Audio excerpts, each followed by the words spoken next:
You know how every home has that one spot, the place you think about throughout the day where you can finally exhale? For me, it's my bed. But here's the funny thing, it's not just my bed anymore. Be honest, who in your house tries to sneak into your bed the most? At mine, it's a toss up between my husband and my daughters. And I get it, like it's technically my husband's bed too, but it's my bed. But I get it because of the Cozy Earth sheets, and I have the silk comforter and the linen duvet cover on the silk comforter. It's like being the VIP lounge of the house. It's like sleeping on a cloud and being wrapped in a cloud hug. And I just love it so much. In fact, as I'm sharing this with you, I want to go and lie in bed right now. Their sheets, as I've shared with you, are made from viscose from bamboo and they naturally wick away heat and moisture so you sleep several degrees cooler. That means even on those nights when it feels impossible to get comfortable, I actually wake up refreshed. Thank goodness, because I need to wake up feeling that way. And it's not just the blanket. Of course, you can get any of their blankets, like the bubble cuddle blanket, or as I've shared, I have the silk comforter. It's a really true full on experience. The bubble cuddle blanket, in fact, has such a plush texture and mid weight feel that it's perfect for curling up in the bedroom or draped across the couch as a cozy centerpiece for all of your guests. And we're approaching fall, which is my favorite season, and then winter is my second favorite season. So that means that it is the perfect time to cozyify, as I like to say, your homes. And honestly, it makes those mornings when you just can't get out of bed even harder. And that's kind of the point. When life feels stressful, that's the spot I can't wait to retreat to. My Cozy Earth bed feels different. It's where my comfort and comfort for my family lives. And once you try it, I guarantee you'll never want to go back. The best part, of course, is that there is zero risk. You get a 100-night sleep trial. So if you don't love it, you can send it back, though I promise you won't want to. There is also a 10-year warranty because once you feel this level of comfort, you want it to last. So do yourself a favor, head to cozyearth.com and use my code HUMANHR for 40% off. And if you get a post-purchase survey, let them know that you heard about Cozy Earth right here, because your bed should be more than just a place to sleep. It should be your happy place too. Cozy Earth makes that possible. Welcome to the Bringing the Human Back to Human Resources podcast. I'm Traci Chernoff, and I've spent my entire professional career in HR. Each week, we'll explore the delicate balance between people and business with the aim to reconnect the two and create meaningful outcomes. Listen in as I share my own experiences, challenge the status quo, and chat with guests from various industries about our mission to bring the human back to human resources. Hi, everyone. Welcome back to the podcast. Thank you so much for being here for another week. If you are watching on Spotify or YouTube, don't forget to give this video a review or a thumbs up, whatever you got to do. And if you're listening, you can still make sure you're subscribed, and you can also give a review like on Apple Podcasts and all the other places. Either way, I think this is going to be an episode that you'll want to share with someone that you love or someone in HR, because we're going to talk a lot about preventing burnout. And not just that, we're going to talk about how HR is often this shield for all of the stuff and chaos and craziness that might happen within an organization that we are inevitably blocking other people from, and what that means, and how you keep your shield from having cracks in its facade, right? So in order to talk about this, I have a guest with me. Her name is Lindsey Carnick. She's an LCSW, MSW, MA, and the owner of Onward Psychological Services, a Colorado-based private practice providing psychotherapy to adult individuals and couples in 10 states across the United States.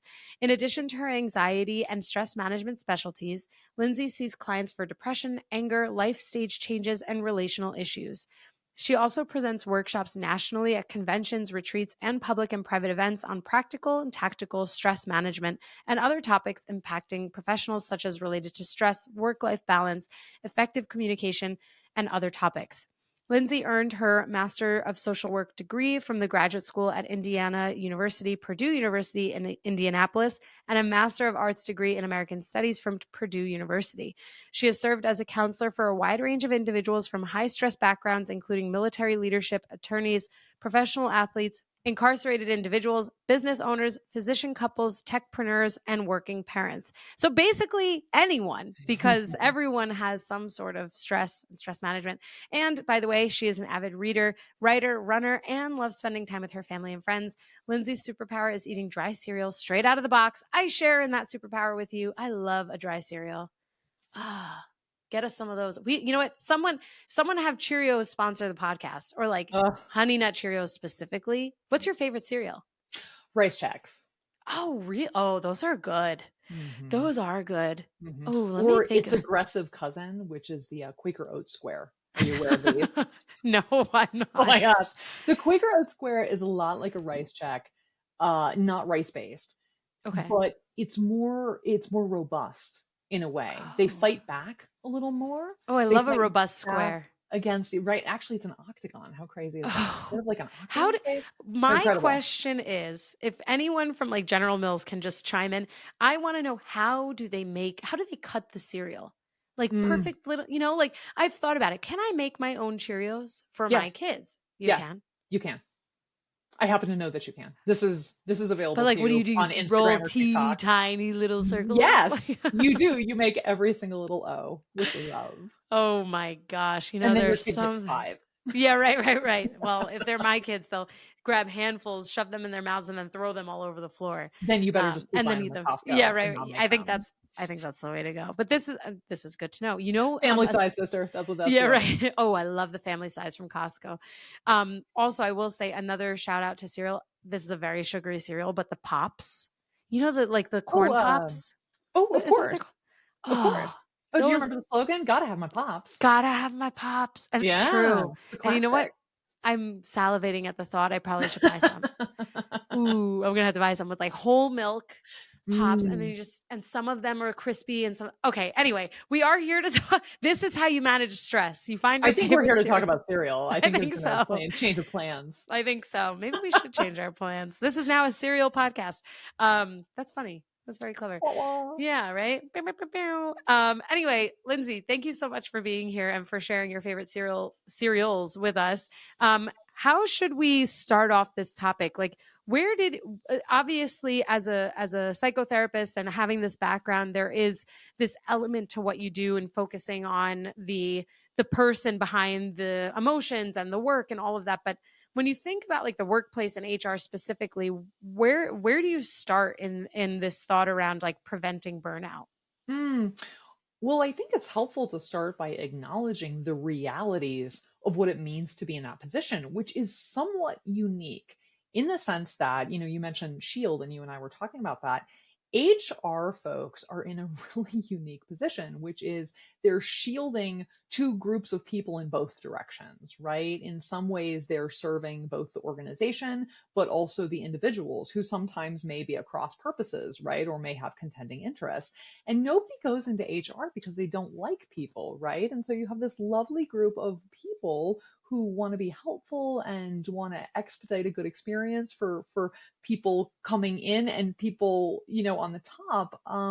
And sometimes their interests aren't in alignment. And that is really hard on the people in the middle, which is ultimately HR, right? How does one function in this environment where you care about all these people and sometimes their interests are at cross purposes, right? Or their perceptions of how things Mhm. should or shouldn't be, or what is fair or unfair, are not in alignment. That's really hard. And it's particularly hard if you're a nuanced person who can see all sides of an issue, right? You can go like, well, I mean, I get that. I get what they're saying and I get where they're coming from, right? And now here we are as sort of an impasse or a perceived impasse where feelings are high, perhaps the stakes are high, sometimes the stakes are very high, and that's a really rough position to be in, especially for people who care. So it's ironic that this is a field full of people who care, who are Yes. destined to be giving bad news to someone, if not everybody. Yeah, isn't that funny? I never thought about it that It's way. rough. It's really rough. Yeah.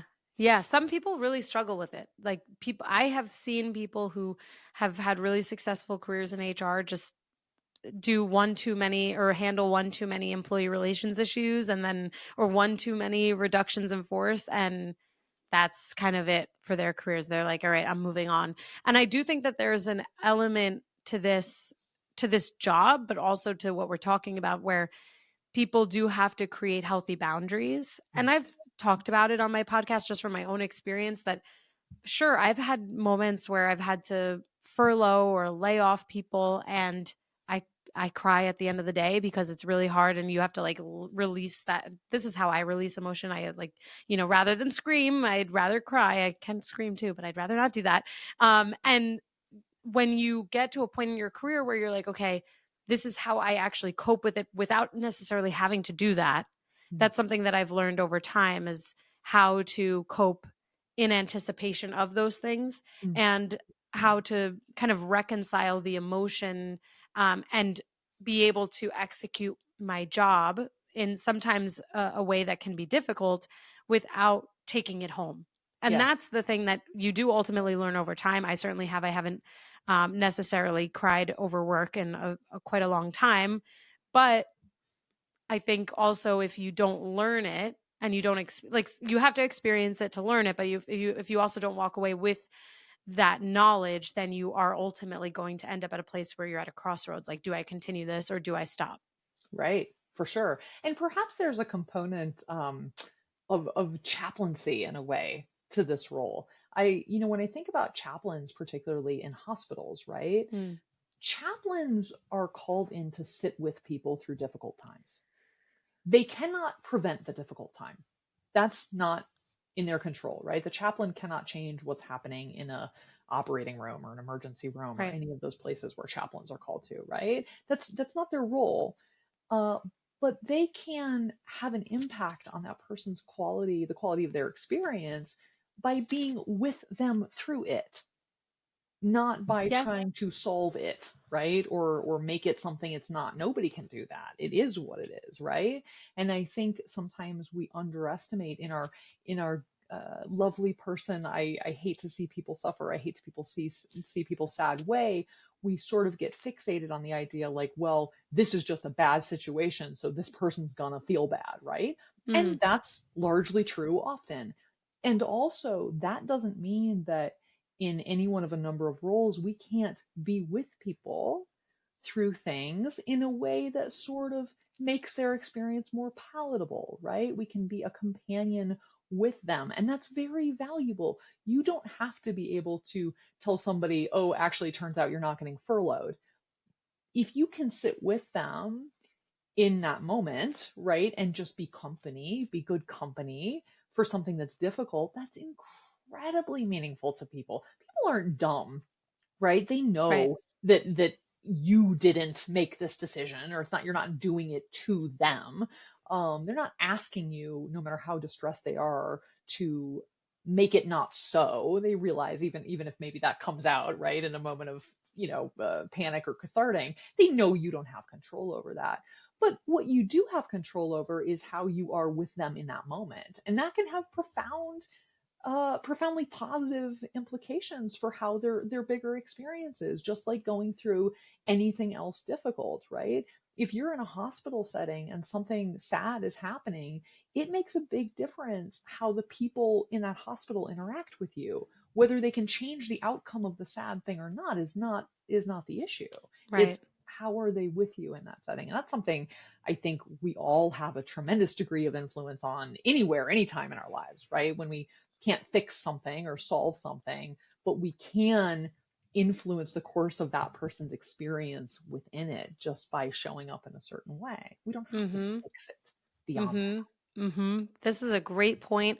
I've never thought about it with that analogy before, but it makes a lot of sense. And I also think about how this is really indicative of the difference between empathy and sympathy. Mm, And that sympathy, look, I am not an expert on this, and this is not a technical definition, but to me, sympathy is kind of when you take on some of that emotion and you feel the emotion, you sympathize for someone. So it's not just like with empathy, to me it's like demonstrating a need to, like, a want to understand and be able to mm, be there or like support someone and have consideration for someone, but you're not putting yourself so much in their shoes that you're then also feeling what they feel. Is mm. that fair? Sort of. Yes, I think it's fair. I think people might have various iterations of empathy versus sympathy, right? Sure. But I think what you're saying is absolutely accurate. There's a difference between being with somebody through something and versus experiencing it directly, right? And in a way, I think it's helpful. Empathetic people tend to do that by default, right? They just sort of vicariously soak up what else is going on around them, right? And it can be very hard not to sort of sponge that up. And we might say that being overly empathetic, experiencing what that person's experiencing, is not helpful to them. That would Totally. be like if two people were in a raft and one person fell overboard, and so the other one's like, "Wait, I'll Wait jump for in me. too." Yeah, like, no, no, no, no, stay in the boat, please. Toss a life vest, toss Right. a Be buoy, helpful. be helpful. Do not get in there and start splashing around with them, right? Somebody has to stay in the boat to rescue the other person, so to speak. That's And funny. so, if you want to be helpful to somebody who's having a hard time, you need to stay in the boat, right? To some Mhm. degree, you need to stay in the boat. So you can help them, you can assist them, you can reach out to them, you can present them with any number of supports and helps to get back in the boat. But if you jump into the water with them, it's probably going to get worse, not better. Right. And Mhm. perhaps some people, in fact, I know this, some people do worry that if they're not in there with the other person, it's like a lack of solidarity or showing a lack of care. Like, no, no, no, no, no, no, no, no. It's the opposite of that, right? If you care, you will stay in the boat where you can help this person, as Right. opposed to being in the water where you're both kind of flailing around, inhaling water and splashing Not and being doing great. Right. Right. Yeah, that's another great analogy. And of course, if anyone thinks similarly to me, I was like, this is why you put on your own oxygen mask before you put on other people's oxygen masks. I just, it does also bring me to a thought where and you kind of touched on this too, when people are overly empathetic.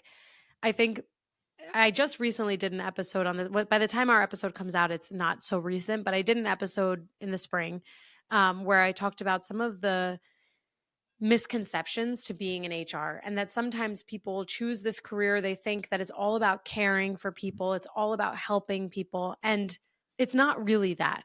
Like, you have that. If you like those things, you'll probably like being in HR depending on the role that you're in. But it's a whole industry, let alone an entire career, with many different kind of points of like forks in the road, let's say, where you can start out in one thing and you can go into these different specialties. And I say all of that to mention that I think sometimes people in HR, and also people who are not in HR but are people leaders, they think that being overly empathetic, to your point, is how they demonstrate their care for their team member or their people that they're, kind of taking care of or representing. And to your point, when people do too much of that, it inhibits them, I think. And in my experience in HR, when I used to handle a lot of employee relations issues, which basically is, a way of handling a lot of conflict. And so you are effectively like an expert conflict resolver, and you're an expert in conflict resolution. And people in HR either love employee relations and handling those things, or they hate it. And I was someone who really loved it because I felt like I was able to solve problems, which then kind of in turn relates to people who then want to go into a more strategic role. Again, all of this to say that in roles like that, where you're really dealing with people and their nuance and all of their flaws and all of the things that it's very gray. You have to be able to manage a lot of emotion and a lot of different stories, or a lot of different facts, quote unquote facts.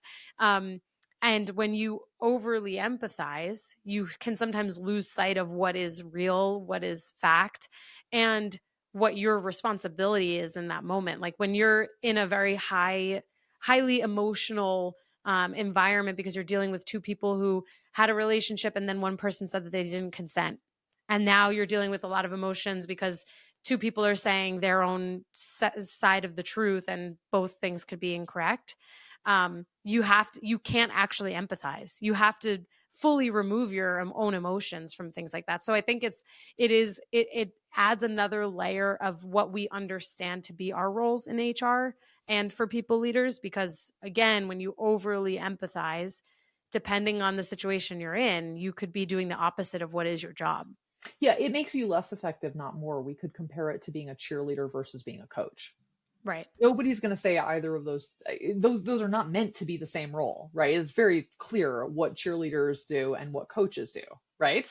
And if you a cheerleader has to be somebody who is not in a coaching role, because a coach may have to give you some feedback that doesn't fall into the realm of cheerleading, Right. right? Hopefully your coach can cheerlead, but Yes, the person who's just like hyping you up is probably not going to be the one to give you the feedback that you need to grow exactly. in. Yeah. Yeah. Exactly, Yeah. right, That makes and sense. those things, yes, 100%. So I think that is difficult, and when, maybe we can always say that we can empathize on a high level, at a 100,000-foot view, that this is very difficult for everyone. Like, clearly neither Right. of these parties wants to be in this situation, and we can feel tremendous empathy and even sadness that two people find themselves in that situation. Nobody wants to be there, right? Clearly something has gone wrong. Right. That's where Right. we're at. And that's sad, right? That is super sad.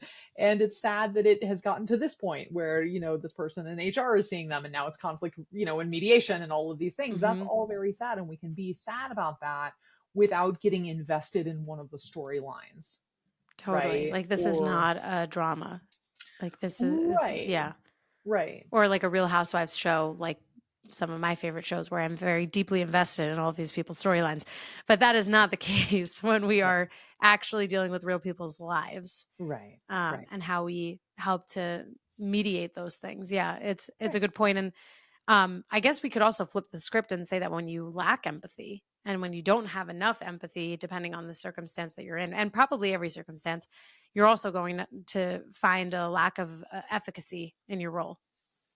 Absolutely. I think that's true for 900% of roles in Yeah. general, right? But particularly in the line of work, we're talking about being able to dial in and read the subtext and see people, right? And Right. sometimes see past what they're saying to what they're meaning, right? Because Totally. sometimes people are meaning something that's not quite what they're communicating, and that can be a little bit of a red herring, and they're not doing it intentionally. They're probably doing it to save face. They're probably doing it because of their pride, or there's something they're Mhm. embarrassed of, right? And so if we can empathize with how difficult it is for anyone to come forward and voice a concern, right? That's difficult. Even people, I think it's interesting. Even people, you think about, I don't know, maybe somebody who routinely complains at restaurants, right? Like, I want to talk to the manager, I want to talk to the manager, I want to talk to the manager, I want to talk to the manager, right? Like, superficially, we could say, oh, that person really is comfortable with feedback, right? And is really comfortable sort of ringing At that least bell. giving And it. yeah, Yeah. exactly, at least giving it.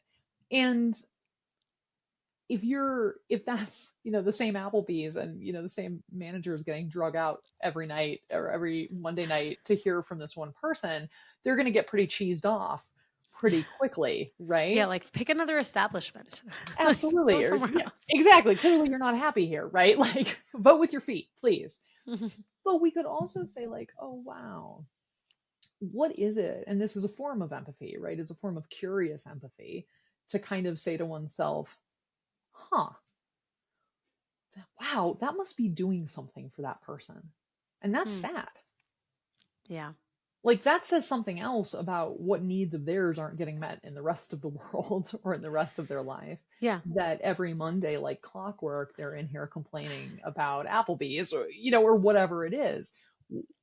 Gosh, Hmm. gosh, that's a bummer. That's a bummer for them, That's right? a great way to like I'm sure that many of us think that way in our personal lives when we interact with someone who to us seems maybe crazed or really impassioned by something so small, like maybe a fork was missing from their takeout bag. Just like a random example that I could think At of. Applebee's, or Yeah, right. Specifically at Applebee's. Poor Applebee's is really catching strays here, as they right. I say. don't know why. Yeah.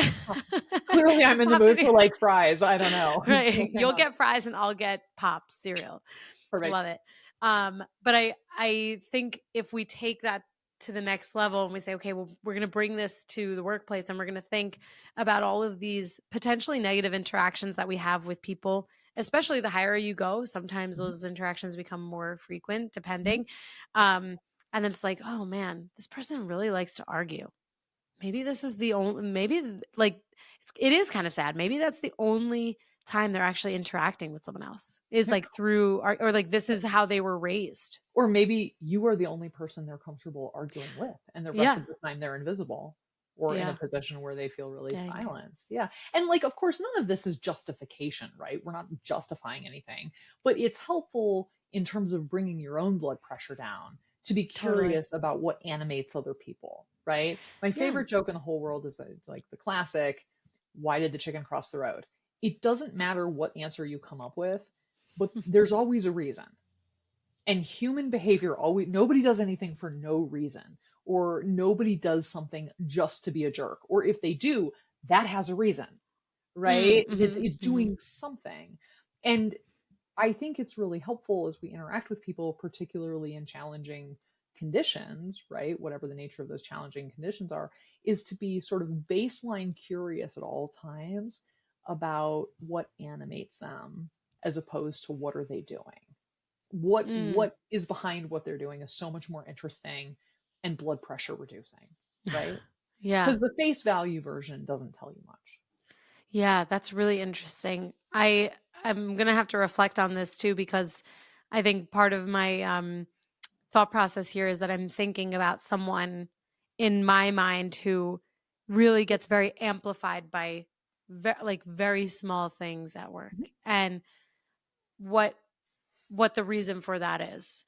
And maybe there's a takeaway there that like when we think about these things that maybe we can do something to help them de-amplify and feel a little bit more of like a sense of calm, or maybe it's control that they feel they don't have or whatever that might be, because most of the time people have this like intense reaction to things because of fear or anxiety or control, meaning not anxiety necessarily as a diagnosis, but because they're anxious Yeah, about something or absolutely. they feel a loss of control. I mean, all of these things seem perfectly reasonable to me, and all of that I think does kind of connect to this thought process around HR having and being a shield for much of an organization, depending on where they sit, and how HR people are also human. We are in this like interesting position where we have to support the business needs and we also are expected to support employee needs at an individual level, and how we kind of go between those two things, which have competing priorities and competing demands, Yes. and not find ourselves in a position where we are losing sight of what we need to be balanced and with boundaries and not burnt out. Absolutely. And I suspect, based on personal temperament, there are some people who are probably more able to distance themselves a little bit than others. And I think there's a Mhm. real fit question.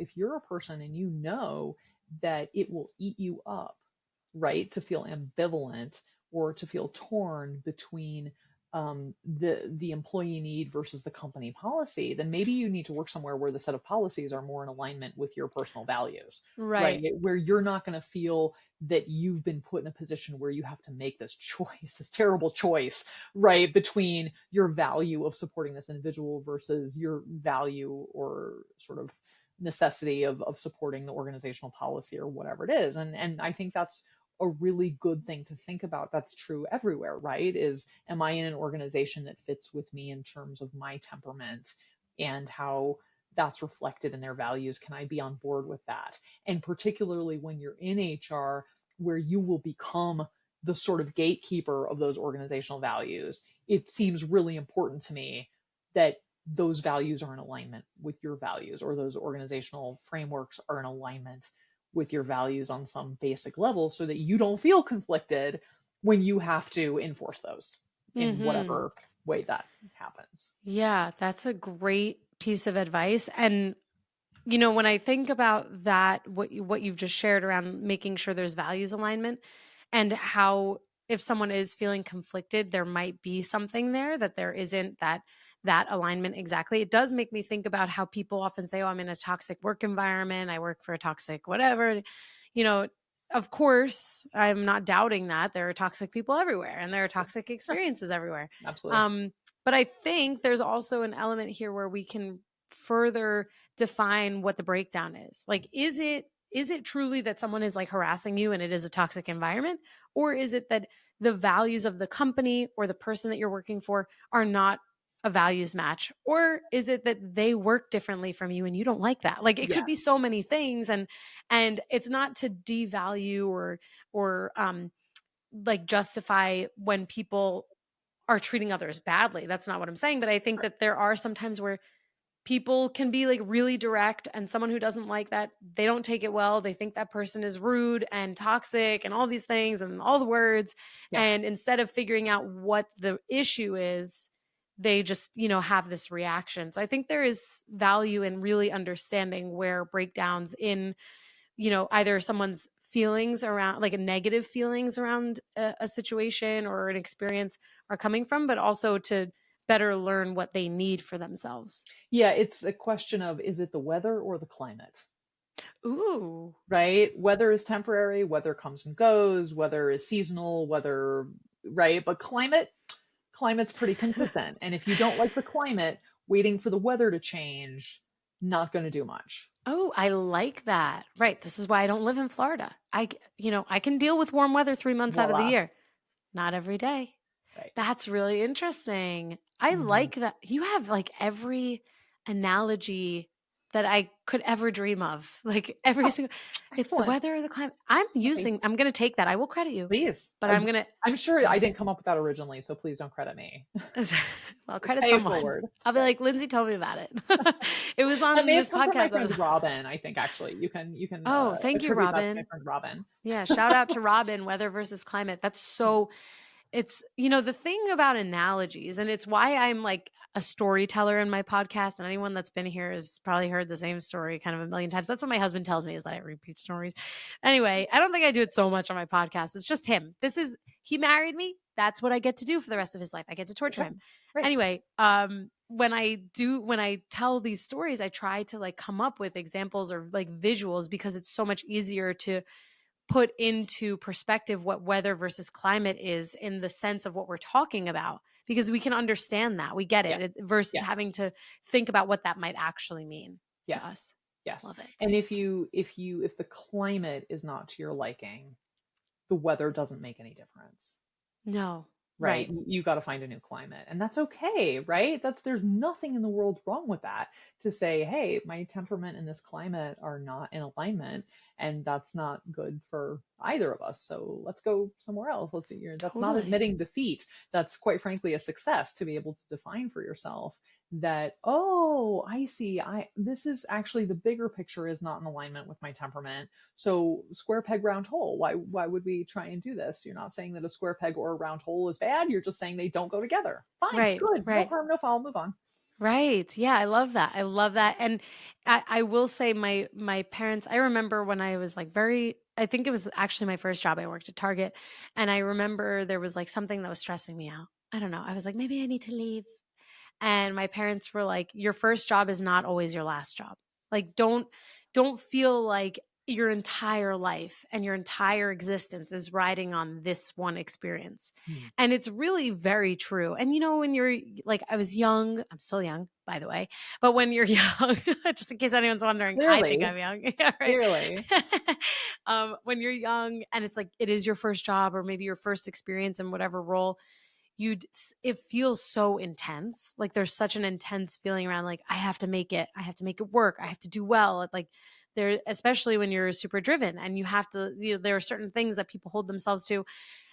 But when you think about the weather versus climate understanding, and you realize that not every job is going to be your last job, and you can always find something new, or there's potentially a better climate out there for you, then you remove all of that emotion, you remove all of that heaviness, and you can just think logically about the circumstances that you're in.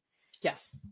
Yes. And you can hopefully notice when you're being judgmental about it, right? Mm, So when people get stuck in that loop of like, oh, I should like the climate, right. right? You're like, Which should is you? so interesting. I mean, you talk to people in Florida, they'll be like, how do you not love this? Right? How do you not love Totally. this? You should love I'm this. like, They it's love it. 100 degrees with 100% humidity. What are you talking You're like, about? how do you love it? I don't Yeah. understand. No compute, right? Yeah, but I think people get easily caught up in that, understandably, particularly in careers, right? Because the climate and fitting into or not fitting into the climate sort of morphs into this referendum on their good enoughness, right? Instead of going like, "Oh, I don't think this is a great fit," they go, "Oh, I need to be better." And now Mhm. making this work has become a referendum on my abilities, my competencies, my ability to be a team player or game or work under difficult conditions. And we have to be really, really careful about letting these questions of fit become referendums on worth, right? Because that's a dangerous road to go down, to have yourself be in a position where you are determined to make something work because to not make it work feels like some negative commentary on you. And that's Oof. that's rough because you'll be there for the next 50 years Yeah, and you're not gonna be happy, and you and are no not one going to around you is gonna be happy. be. But, like, all the power to you if that's what you want for yourself. No, but this is so, so, so true. I'm, like, sitting in this for a moment because I have made that mistake Me too. where yeah, and it's really interesting. We're in this together. It's so amazing how, through, like, living and growing and aging and all the like, you learn so much about yourself. Like, it's just so interesting to think about how it's still easy for me to do, by the way. I don't know if it's still easy for you to do, Oh my gosh, yeah, where getting it's hooked. like You get hooked. yeah, yeah, it's like, "Oh, of course this isn't working out because 'cause I'm not working hard enough." You're like, "Wait, but I am working hard enough.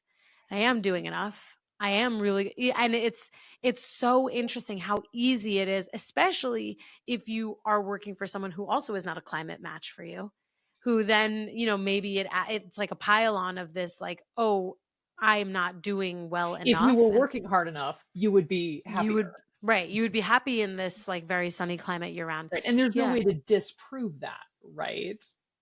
yeah, There's no way to unprove that. It's yeah, proof in absentia. So it's kind of it's the same thing that happens, right, when people are in relationships that are not a good fit and they keep going, but if I would learn to communicate better, if I would stop doing this or the other person would start doing this or if I would start doing this, right? Then people are really reluctant to just go, not a good fit, right? People are afraid of being accused either by themselves or other people, like being a quitter, basically. And they go like, "Oh yeah. no, no, no, I'm going to prove to you that I went so far above and beyond to make this thing work until there's not a shadow of a doubt that I did all the things that could have been done on my end because I can't stand the idea that anybody might say, well, you tapped out a little early to know, didn't you?" Right? It Like goes that's back to the elementary fear. school, like, "Don't be a chicken." Like, it Mhm. starts when we're, like, 6 years old. We're told, "Don't Absolutely. be a quitter. And don't be a Don't whiner. and don't be" yeah, "Don't whine Don't be a about it. Don't be whiner, a right? Work baby." harder. Right. Yeah, Yeah. yeah, And really look, I interesting. mean, I think we can all say that this is a matter of degree, right? I- If you're in a position that doesn't feel like a great fit, if you're safe and you're not being harmed, you should probably try some things and see if it's the climate or the weather, Mm, right? You won't know until you spend a little time there. I mean, we could say that literally about any other yes. climate weather situation. You don't know if it's the climate or the weather until you spend some time there. Although sometimes you can know. You can read Yeah, if about you get a climate, gut yeah, yeah, yeah, right? And this is yeah. true. I mean, we could say that people look and make these assessments all the time about companies and industries, right? By going like, "Oh, I don't think that'd be a good fit for me because that's like that, and I'm like this, so mismatch," right? Yeah. Or they can say that about other people, like before they go out with somebody, like, "Oh, I don't know, that person loves to do nothing but fish, and I love to do nothing but pottery, so no way, right? I don't leave the house." You can make some general assessments about fit sometimes at the get go, at the outset. More often, we have to find out by experience, right? And the real trick, I think, is letting yourself have the gift of going, you know what? I've lived here, wherever here is, whether it's a geography or a job or a role or a company or a career. I have lived here long enough to determine that the weather is X and the climate is Y. And there's no changing Y because that's a climate issue. And I've given it a fair shot. I've experienced all four seasons. right? And I have determined it's the climate because I've given it a fair shot. And then have the sort of confidence and the sort of quiet conviction to go, I don't like this climate. This climate might be fantastic for somebody else who is not me. And yay to them. I'm going to present them with a nice warm chair. Goodbye. And off you go to a different climate where somebody has left a warm chair for you because that was not the climate for them. Yes. Yeah, I love that. And isn't there so much peace of mind that comes with that when you realize, you know what? I did the best that I could. My best is always good enough, Mhm. and I'm going to go find where my best is like exactly what they need, Absolutely. and it's a perfect fit. Like, look, I might add an addendum to that. Maybe you didn't do your best and you Mm. still figured out the climate wasn't for you. That's also Maybe okay. that's why you didn't do your best, right? Is Right. because Right. that climate was really demoralizing to you or unhealthy for you or any one of a number of things. Not doing your best doesn't mean that you're not capable of taking the temperature and looking around and determining the climate for yourself at all. Yeah. Yeah. I mean, we were laughing about Florida, right? You can go to some place geographically and not see every city or experience every landscape or park and determine that that's not the climate for you, Mm. even without having True. tried it all. You can be like, nope, True. I didn't need to try it all, actually. Yeah. Like if someone hates rain, you're not going to go to the Pacific Northwest. Or humidity, Or right? right. Yeah. It's Yeah. fine. But if they like love hiking and they love being outside, maybe Colorado is where they want to go. Exactly. Or maybe if you hate those things but love those things, maybe you will tolerate one or it's enough Yeah. of a trade-off for you. Yeah. And that's fine. There are a million iterations of this in which it Yes. works, right? I Yeah. think the challenge is simply to be open and accepting that something not working is not necessarily a commentary on you. It could be, but you are in a position to be the judge of that. And you can say any one of a number of things, including, yeah, you know what? I didn't try my best, quite frankly. And what's also true is this isn't an environment that makes me want to try my best, which makes it not the right climate for me, right? Mhm. That's Mhm. fine. Good Yeah. on you. Yeah. I love this. I think that's it's kind of like a mic drop. It's like, okay, well, look, you're only putting pressure on yourself. Like you can be the judge of your own, kind of future and work. And you Absolutely. are not stuck anywhere. And people, of course, are always hesitant to leave places because they don't know, the fear of the unknown. They don't know what they don't know. And the market is hard and all of these things. However, um, you can say that at any point, at any time, whether the economy is amazing or whether the economy is bad, it doesn't matter. There's always going to be that thing that we use as our reason to get out of making a decision that could be the right decision for us. So I think, Lindsay, you've provided so much insight, and we shared a lot of laughs on this episode too. So I really appreciated you bringing yourself and your analogies and all of your wisdom to us this week. And I think I'd love to pass to you to share with the listeners where they can learn more about your philosophies on these things and connect with you. Oh, Tracy's been super fun. I'm so glad we were able to do this. It's been an absolute blast. I'm findable. I'm findable on Instagram at Onward Psych Services. I put out a practical, tactical coping skill every so often, which are super fun, and some other videos on fun things. Nice. Yes, you can find me on LinkedIn. I have a website, which is onwardpsychservices.com. Psych is PSYCH, onwardpsychservices.com. And I have a phone. I actually, those Oh, nice. things you can make calls. They do this Stop like a thing. landline. This line doesn't even mean anything to most people I know anymore. kids don't know what this is, but they do this now. For anyone who's listening, we're doing like the pinky and the thumb for the phone. Phone Like receiver, the kind 90s that you phone. would Yeah, like hang click. up. Yeah, like hang or up the receiver. But payphone. kids these days, because they don't know what payphones are potentially and they don't have a landline, they take what is like a phone, because a Right. phone is usually just like a rectangle, and they put it, Just do so they this take their number. whole palm. It's weird. That makes It's weird. sense in its nonsensical way. So people can call me on the phone at Wow. 720-362-8164 if they're so inclined, or text me at that number. That's fine. Oh, amazing. Amazing. Well, we'll have everything in the show notes. Great. Thank you so much, Lindsay. You're amazing. My Thanks for absolute being pleasure. here. It's been so fun. Thanks, Tracy. Hey, just before you go, don't forget to subscribe to the show so that you are the first to hear when an episode drops each week. And maybe leave a 5-star review and a comment about how much you loved this episode. Plus, if you have someone in mind who would really enjoy this episode, make sure you share it with them. Thank you so much for tuning in, and I will see you next week.